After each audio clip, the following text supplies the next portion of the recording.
Magdedemanda ako. Oo. Magdedemanda ka? Magdedemanda talaga ako. Hello guys, maligayang pagbabalik sa ating munting channel. Ngayon pag-uusapan natin kung paano sinapak ni Rendon Labrador si Kiko Matos. Sa hindi pa nakakakita sa live ni Rendon Labrador, ito panoorin mo muna. Pailaw. So, tapos na yung game. Na bad trip ka, Kiko. Huwag mong gagawin yun sa game. Hindi yun yung Umanap ka ng katapat mo. Sa Facebook, kung galit ka sa Facebook, okay lang. Dali mo sa social media, pero sa personal, wala kang karapatan na mambastos ng tao. Hindi lahat kaya mo. Hindi lahat kaya mo. Tandaan mo yan. Kung kaya mo lang yung mga influencer na iba, binabata-bata mo sila, well, yan sampal ng katotohanan sa'yo. Nakakahiya ka sa event, bro. Huwag ka manggugulo ng ganun. Pinagbibigyan lang kita sa social media, pero sa personal, wala kang karapatan na i-disrespect ako. Naglalaro, kung gusto mong lumaban, sabihin mo kay MG.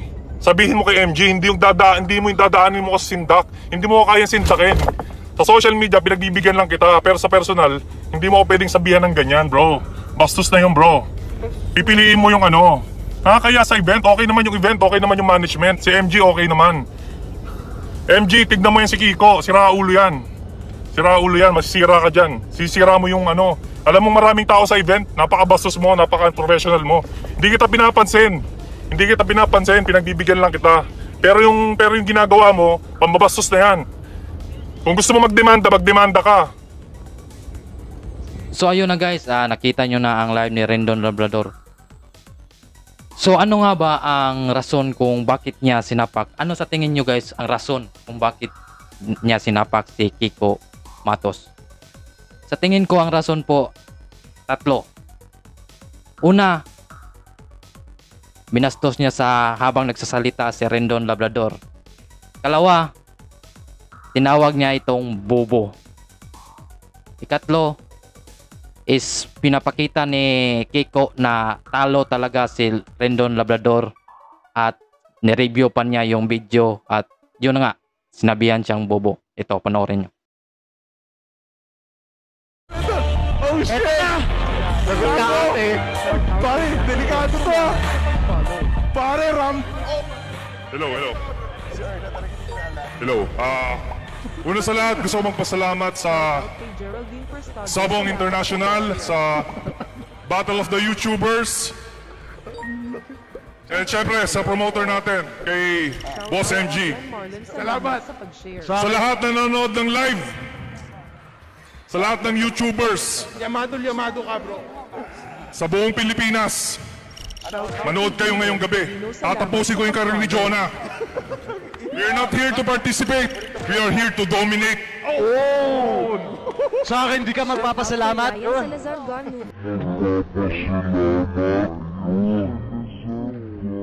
Mag-ensayo ka muna. Nice. Sige. Kailangan ako, ang sinasabi ko, hindi ko lang kaya yung amoy kanina. Ano ba yung amoy kanina? Amoy kanina? Ano ba yung... Sige, ikaw, iwan ko na sa'yo. Una sa lahat, maraming salamat sa lahat ng suporta. Binigay ko yung best ko bro, pero madulas talaga eh. Pasalamat ka lang Jonah, madulas.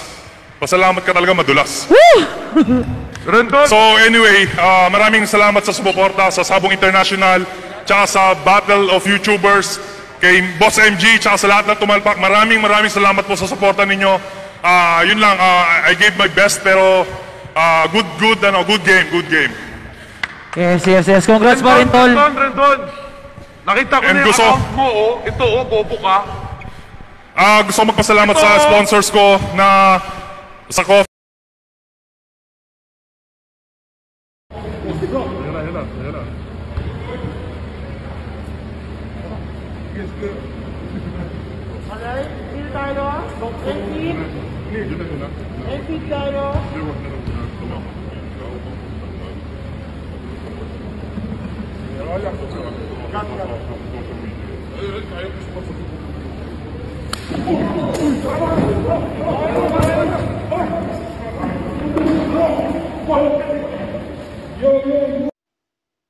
So ayun na nga guys, nakita nyo na ang rason kung bakit sinapak ni Rendon si Kiko. So kayo guys, ano sa tingin nyo ang rason kung bakit sinapak ni Rendon si Kiko? I-comment lang down below at pag-usapan natin yan. Hanggang sa muli guys, sana wag nyo kalimutan i-subscribe ang ating munting channel at i-share. So, paalam. See you